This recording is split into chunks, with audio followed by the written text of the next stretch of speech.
सदर आरिफ अलवी साहब ने कहा कि जो आर्मी सीक्रेट एक्ट आया और साथ में ऑफिशियल सीक्रेट एक्ट आई, ये दो तरह मीम थे। इसके ऊपर अच्छा, सदर दो एक्ट हैं अलग अलग हैं। अच्छा, आर्मी एक्ट है और एक ऑफिशियल सीक्रेट एक्ट है। इसके ऊपर उन्होंने कहा कि जब इसके पास दस्तखत करने के लिए मेरे पास ये कानून आया तो मैंने कहा कि मैं इस पे साइन नहीं करूंगा, इसको वापस भेज दें। क्योंकि वापस अगर ना भेजें तो 10 दिन के अंदर वो खुद ऑटोमेटिकली कानून मंजूर हो जाता है। उन्होंने कहा कि ये भी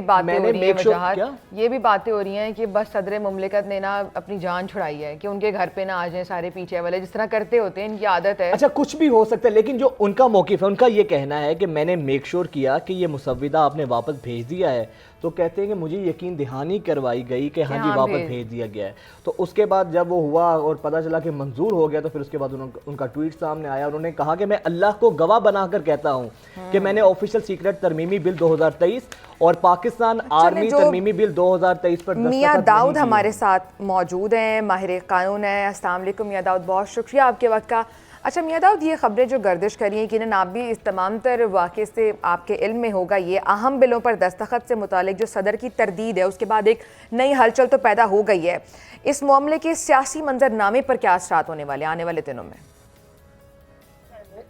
मेरी ज़ाती राय में आरिफ अलवी साहब जो हैं वो सियासी तौर के ऊपर खुद इस शरारती ट्वीट के सबसे बड़े बेनिफिशरी हैं और बनेंगे भी। आप मुस्तकबिल में देख लीजिएगा, क्योंकि पीटीआई के ऊपर आरिफ अलवी साहब के किरदार के ऊपर गुज़श्ता 2-2.5 माह से हम देख रहे हैं कि पीटीआई के कारकुनान और लोग जो हैं वो सोशल मीडिया के ऊपर इन्हें सबसे ज़्यादा तनकीद का निशाना बना रहे थे, क्योंकि ये हुकूमत की तरफ से जो बिल्स आ रहे थे उनको मंजूर कर रहे थे, जो सबसे बड़ा एतराज़ था पीटीआई का। लेकिन अब अपनी साख को बचाने के लिए उन्होंने एक ऐसी शरारती ट्वीट की जिसकी वजह से आज आप देखें कि जैसे ही उन्होंने ट्वीट की तो पीटीआई की तरफ से सोशल मीडिया कैंपेन भी उनके हक में जो है वो चलानी शुरू कर दी गई। तो मैं तो जाती तौर के ऊपर ये समझता हूं कि अब 9 सितंबर को आरिफ अलवी साहब की जो है वो सदर के ओहदे की मुद्दत जो है वो खत्म हो रही है और मेरी मालूमात के मुताबिक आरिफ अलवी साहब जो है वो इस्तीफा दे रहे हैं। पहले ही उन्होंने ज़हन बना लिया हुआ था और उन्होंने किसी जगह के ऊपर ये कमिटमेंट भी दे दी थी कि वो 9 सितंबर तक जो है या 9 सितंबर को इस्तीफा दे देंगे। तो इस्तीफा देने के बाद उन्होंने क्या करना था, उनके पास कुछ करने के लिए है नहीं, तो इसलिए उन्होंने ये शरारती ट्वीट की, पीटीआई के अंदर अपने आप को दोबारा जिंदा किया। अब आप देखेंगे कि यहाँ से इस्तीफा देने के बाद वो अच्छा ये बताइएगा, क्योंकि आप कानूनी माहिर हैं, ये बताएं कि सदर को भेजे गए जो बिल्स होते हैं उसकी मंजूरी का तरीक़ाकार क्या होता है, और जब सदर ने अब तरदीद कर दी है कि मैंने तो साइन नहीं किए थे, तो उसके बाद अब ये मामला क्या रुख इख्तियार कर सकता है? देखिए, इसका प्रोसीजर ये है कि सदर के पास ऐवान सदर के अंदर 2 जो है वो सेक्शन कह लें या डिपार्टमेंट कह लें वो काम करते हैं। एक उनकी जो सिक्योरिटी के अमूर है और उनकी जो अहम मुलाकातें हैं गैर मुल्की वफूद के साथ उनको हैंडल करता है, जबकि दूसरा एडमिनिस्ट्रेटिव लेजिस्लेटिव विंग है जो उनका सारी चीजें देखता है। उसमें उनके प्रिंसिपल सेक्रेटरी होते हैं, नीचे additional secretary, joint secretary, section officer, ये सारे होते हैं। तो पार्लियामेंट की तरफ से अगर कोई बिल आता है तो सबसे पहले सेक्शन ऑफिसर उसको देखता है, या कोई और किसी किस्म का किसी वजारत की तरफ से कोई क्वेश्चन, कोई क्वेरी आती है, वो उसके ऊपर अपनी नोटिंग करके अपने हायर ऑफिसर को भिजवा देता है। वो फिर अगला अपने हायर ऑफिसर को भिजवा देता है, उसके ऊपर नोटिंग्स वो करते जाते हैं और वो सारा जो है वो उसके बाद आखिरी स्टेज के ऊपर वो ये सदर मुमलिकत के पास पहुंचता है। लेकिन आप इस केस में देखें कि आरिफ अलवी साहब सिरे से ही इस बात से मुकर गए हैं कि उन्होंने अपने स्टाफ को जुबानी तौर पर कह दिया था कि आप ये जो आर्मी एक्ट है और ऑफिशियल सीक्रेट एक्ट है, अमेंडमेंट एक्ट है, इसको वापस भिजवा दें, जबकि इसकी कोई रिटन सदर मुमलिकत की ऑब्जेक्शन जो है वो इसके ऊपर मौजूद कोई नहीं है। आज तक सदर मुमलिकत ने जितने भी आरिफ अलवी साहब ने बिल वापस भिजवाए हैं उनके ऊपर उन्होंने तहरीरी तौर पर एतराजात उठाए हैं, लेकिन इसके ऊपर जो है वो कोई एतराजात जो है वो नहीं उठाए। और वजारत कानून ने भी इस मौक़िफ़ को बड़ा वाज़ेह तौर के ऊपर क्या किया कि सदर अब अपने इस अमाल की, इस इक़दाम की जो है वो ओनरशिप लें। उन्होंने दस्तखत नहीं किए, ये बात दुरुस्त है, उन्होंने बिल को अपने पास दबा कर रखा जो कि आइन के 10 दिन की मुद्दत के खिलाफ है, वो उसको दबा नहीं सकते थे। तो ये कानून तसव्वुर होना। अच्छा मियां दाऊद जी, ये मियां दाऊद ये जानना चाहेंगे आपसे कि जैसे आप ये भी बात कर रहे हैं ना कि अपने सर से तो बला टलाने की कोशिश की है, लेकिन अगर जो दफ्तरी अमले पर बात डाली है, दफ्तरी अमला भी अगर हरकत में आ जाता है और इस बयान के खिलाफ मौक़िफ़ दे देते हैं, तो क्या सिचुएशन पैदा हो सकती है और उस पर कार्रवाई भी क्या हो सकती है, तरीक़ेकार क्या होगा? देखिए, मैं भी जाती राय के अंदर तो उनके दफ्तरी अमले को जो है वो वजाहत देनी नहीं चाहिए या कोई रद्दमल देना नहीं चाहिए, उसकी जरूरत नहीं है। उसकी जरूरत इस वजह से नहीं है कि आइन का आर्टिकल 1, 2, 3 बड़े वाज़ेह है। अगर आइन का आर्टिकल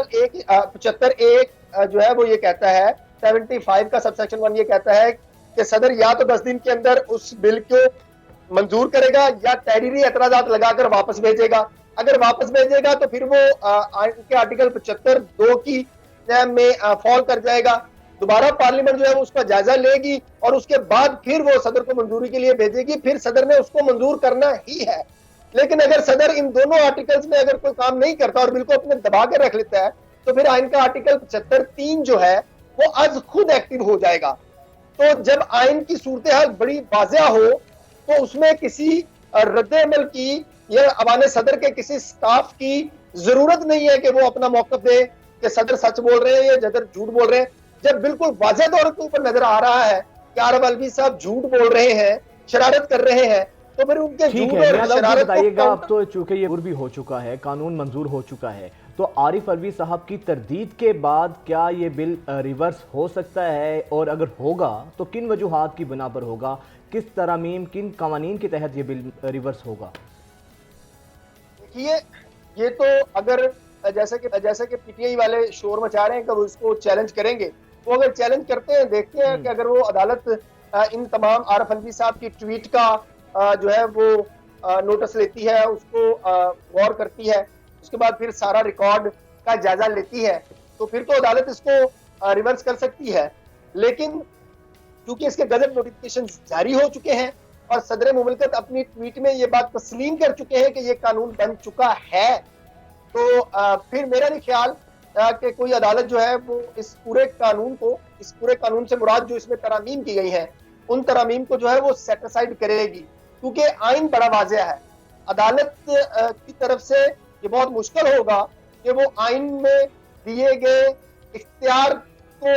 जो पार्लियामेंट का इख्तियार है कानून साजी का, उसको किसी भी तरह से रिवर्स करने की कोशिश करे। अगर ऐसा किया जाता है तो ये बहुत ही ज्यादा अफसोसनाक होगा। गजट नोटिफिकेशन जारी होने के बाद और सदर मुमलकत आरिफ अलवी साहब के तरफ से कोई 27 घंटे गुजरने के बाद ऐसा ट्वीट करना, उसको अदालत भी जो है वो एक शरारत के चले तौर पर मियां दाऊद, देखेगी। लेट सपोज हम ये बुज़ों पे चल लेते हैं कि जो उनका बयान था जितने घंटे बाद भी आया उस पर इंक्वायरी बैठ जाती है और इंक्वायरी में उनके बयान की नफी हो जाती है,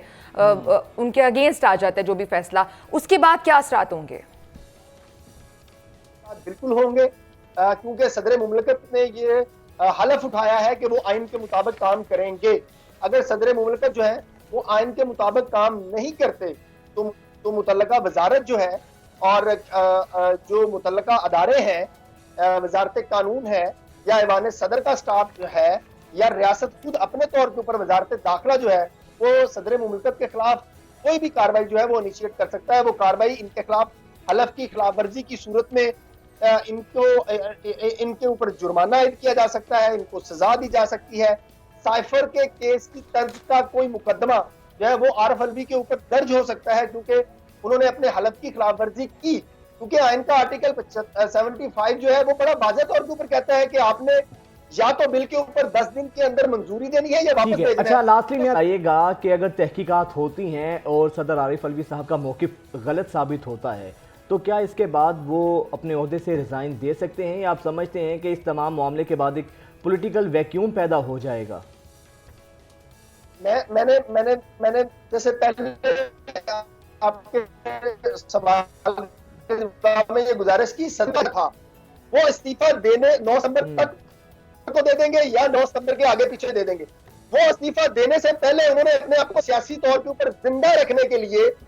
जो है वो ये शरारत की है, और उसका सबूत ये है कि आज पीटीआई जो है वो सोशल मीडिया के ऊपर आरिफ अलवी के हक में कैंपेन चला रही है। बाहर से जो एंटी पीटीआई पॉलिटिकल लोग हैं वो तो आरिफ अलवी को तनकीद का निशाना उन्होंने बनाना ही था, लेकिन उनकी अपनी जमात के लोग जो है वो भी तनकीद का निशाना बना रहे थे, तो उनके लिए तो कोई और रास्ता नहीं था। अगर वो वापस घर जाते तो उनको पीटीआई वालों ने जूतियां मारनी थी। इसलिए उन्होंने बड़ी जामे मनसूबाबंदी के तहत अपने इस्तीफे को मद्देनजर रखते हुए कि उन्होंने इस्तीफा देना है, उन्होंने ये एक शरारती ट्वीट की है ताकि वो पीटीआई की अपनी जमात के अंदर तो कम से कम मुंह दिखाने के काबिल रह जाए। इस काम के लिए उन्होंने जो है वो ये शरारती जो है वो ट्वीट कर दिया, और आज देखेंगे वो पीटीआई वाले उनको वैसे ही, पीटीआई वालों को आपको पता है इनके अंदर अकल मौत तो है कोई नहीं है, जो इनको कह दिया जाता है जो ढोल बजाना शुरू कर देते हैं। नफ्सियाती मरीज किस्म की ये मखलूक है। और बहुत बहुत इसी शुक्रिया तरह मियां दाऊद, माहिर कानून हमारे मौजूद थे और इस तमाम तर मामले पर हम उनसे उनकी कानूनी राय ले रहे थे।